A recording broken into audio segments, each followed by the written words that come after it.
सुन ले ओवैसी करेगा औरंगजेब की पहचान पर, अब तो तिरंगा लहराएंगे पूरे पाकिस्तान पर। हमारा कोई ताल्लुक नहीं रजाकारों से।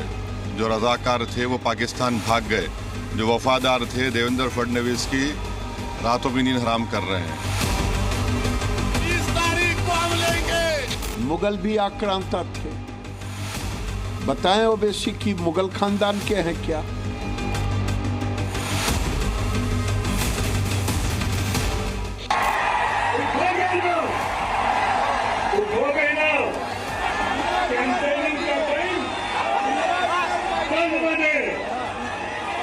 अभी 15 मिनट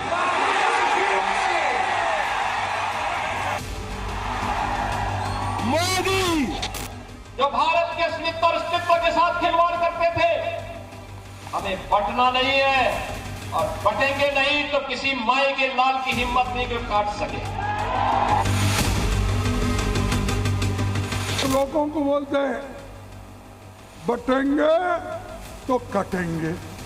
ये साधु का काम है, नाथ पंथ का काम है। अरे ये काम कोई टेररिस्ट बोल सकता है। महाराष्ट्र में वोटिंग के लिए अभी 8 दिनों का वक्त है, लेकिन नागपुर से नासिक, उस्मानाबाद से औरंगाबाद और मुंबई के साथ पूरे महाराष्ट्र की सियासी फिजा जहरीली हो चुकी है। उसने हम पर आक्रमण किया था, इसलिए सुन ले ओवैसी करेगा औरंगजेब की पहचान पर, अब तो तिरंगा लहराएंगे पूरे पाकिस्तान पर। खुलेआम धमकियां दी जा रही हैं। सत्ता पाने के लिए नेता सियासत की हर मर्यादा तार तार करने पर उतारू हैं। एक दूसरे को सबसे बड़ा दुश्मन बताया जा रहा है। खुला कह रहा हूं, मोदी और योगी का मैं तो दुश्मन हूं, शायद आप उनके दोस्त हैं। बताओ उनको, जाकर बोलो। बात छोटे ओवैसी की हो रही है तो इनके 15 मिनट वाले बयान को कैसे भुलाया जा सकता है? वही जिस बयान पर छोटे भाईजान अभी अभी बरी हुए हैं। 9:45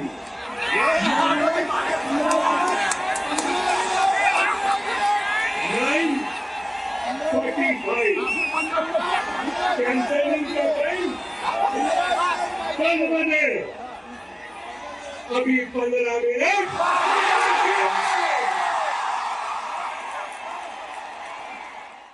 छोटे ओवैसी को उन्हीं के अंदाज में जवाब भी मिला जब बीजेपी नेता नवनीत राणा ने 15 मिनट की बजाय सिर्फ 15 सेकंड की बात की। जो छोटा भाई बड़ा भाई है, छोटा और बड़ा। छोटा बोलता है कि पुलिस को 15 मिनट हटा दो तो हम दिखाएंगे बोले कि क्या कर सकते हैं। चुनाव में औरंगजेब को लानतें भेजी जा रही हैं। डिप्टी सीएम देवेंद्र फडणवीस ने जनता को संबोधित करते हुए कहा कि ओवैसी औरंगजेब की मजार पर जाते हैं, ऐसा देखने वाले चुल्लू भर पानी में डूब मरे। महापराक्रमी परम प्रतापी एक ही शंभू राजा था। संभाजी राजे ने कह दिया, अरे जान भी चली जाए न स्वराज दूंगा न स्वधर्म दूंगा। और ऐसे संभाजी राजा का, उनका खून करने वाले, उनको मौत की घाट उतारने वाले, उनकी निर्मम हत्या करने वाले औरंगजेब की समाधि पर वो असदुद्दीन ओवैसी जाता है और माथा टेकता है और तुम देखते रह जाते हो। अरे शर्म करो, चुल्लू भर पानी में डूब मरो, चुल्लू भर पानी में डूब मरो। बयान ऐसे हैं कि सुनने में शर्म आ जाए, लेकिन हैदराबाद वाले ओवैसी बंधु शर्म की हर सीमा पार कर चुके हैं। अब बीजेपी के उम्मीदवार है, अब उन्होंने तो खाली गाली दे रहे मेरे को, ये ऐसा वो ऐसा, वक्फ का हम वो ले लेंगे, हम मस्जिद ले लेंगे। क्या क्या लेना चाहते हैं आप? याद रखो, हम भी ले सकते हैं तुम्हारी, याद रखो।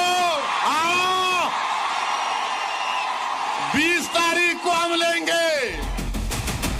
ओवैसी बंधु बयानबाजी करें और उसका जवाब गिरिराज सिंह की ओर से न आए, ऐसा कैसे हो सकता है? ऐसा नहीं है कि महाराष्ट्र चुनाव में ओवैसी बंधुओं के बयान पर ही सियासत हो रही है। योगी एक तरफ बटेंगे तो कटेंगे का नारा बुलंद कर रहे हैं, तो योगी से बयानबाजी में सीधी लड़ाई कांग्रेस अध्यक्ष मल्लिकार्जुन खड़गे संभाले हुए हैं।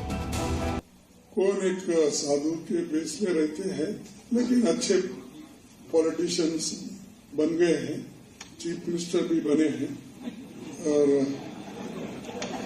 उनका गेरुआ कपड़े पहनते हैं और सर पे बाल भी नहीं रखते।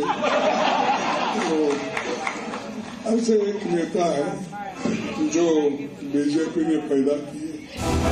हालांकि योगी आदित्यनाथ अपने बचेंगे और कटेंगे वाले नारे के साथ महाराष्ट्र में धुआंधार प्रचार कर रहे हैं और दावा ठोक रहे हैं कि अगर हम बटेंगे नहीं तो किसी की औकात नहीं कि हमें काट सके। भारत विकसित भारत तब बनेगा जब एक रहेगा।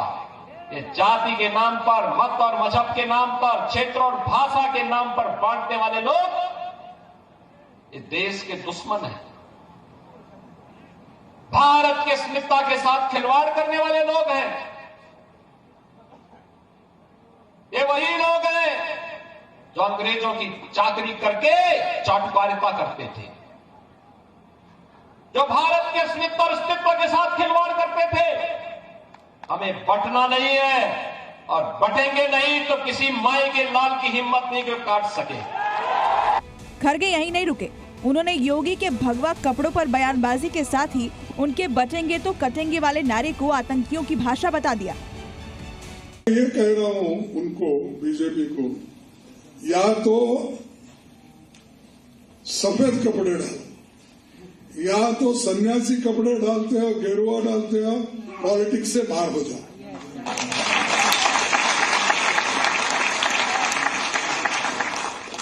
भाई उसकी पवित्रता क्या रही? एक तरफ गेरुआ कपड़े डालते हो, जज साहब आपको पूछ रहा हूं, एक तरफ गेरुआ कपड़े डालते हो, दूसरों को उपदेश करते हो, बटेंगे तो कटेंगे बोलते हो, और ये क्यों डाले? अरे आपका काम तो सब कुछ जोड़ना। खड़गे ने बयान दिया तो बीजेपी ने तीखी प्रतिक्रिया व्यक्त की। बीजेपी नेता अब खड़गे को नसीहत दे रहे हैं कि उनकी पार्टी में मचे समोसे के संग्राम और जलेबी के व्यवधान पर ध्यान केंद्रित करना चाहिए। उन्हें जो है वो योगी आदित्यनाथ जी के कपड़ों की, गेरुए वस्त्र की चिंता करने के बजाय अपनी पार्टी में जो समोसे पे संग्राम और जलेबी का व्यवधान चल रहा है उसको ठीक करें। जब तक समोसे पर संग्राम और जलेबी का व्यवधान चलता रहेगा तब तक उनकी गारंटी का गुलगुला पानी का बुलबुला साबित होता रहेगा। इससे पहले भी मल्लिकार्जुन खड़गे ने योगी के बचेंगे और कटेंगे वाले बयान पर कहा था कि बांटने की बात करने वाले लोग ही काटने वाले हैं। बटेंगे तो कटेंगे, किसको बोला? बांटने वाले ही तुम हो और काटने वाले भी तुम हो, और दूसरों को बोल रहे बटेंगे तो कटेंगे। हुकूमत तुम्हारे पास, पैसा तुम्हारे पास, बुद्धि तुम्हारे पास, गरीबों को क्या दिए आप? जैसे हम लोग आए, हमने कभी कुल मिलाकर महाराष्ट्र की सियासत भगवा कपड़े, बटेंगे तो कटेंगे, वोट जिहाद, 15 मिनट से 15 सेकंड की चुनौती से लेकर औरंगजेब और जिन्ना और आतंकवाद के इर्द गिर्द घूम रही है। पतंग पतंग वाला है। ब्यूरो रिपोर्ट, जी मीडिया। योगी